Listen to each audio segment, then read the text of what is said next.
তুমি সমুদ্র দেখেছ নিশ্চয়ই। ছোট বড় অসংখ্য ঢেউগুলো কেমন অনবরত উপকূলে আছড়ে পড়ে।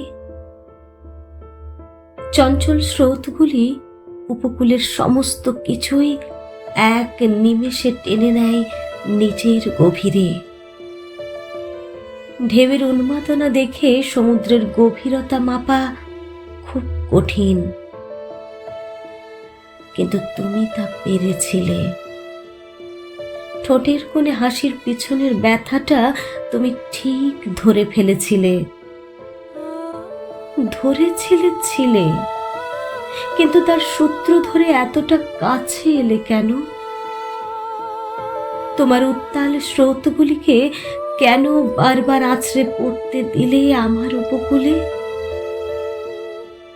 নোনা জলে ডুব দেওয়ার অভিজ্ঞতা আমার নেই, তোমার তো ছিল।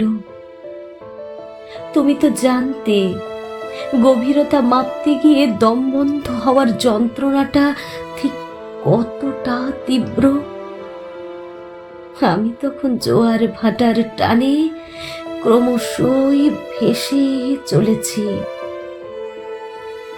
তুমি চেষ্টা করো, পারোনি আমায় আটকাতে, বরং ধীরে ধীরে তুমিও নিজেকে ভাসিয়ে দিয়েছ অতল গভীরে।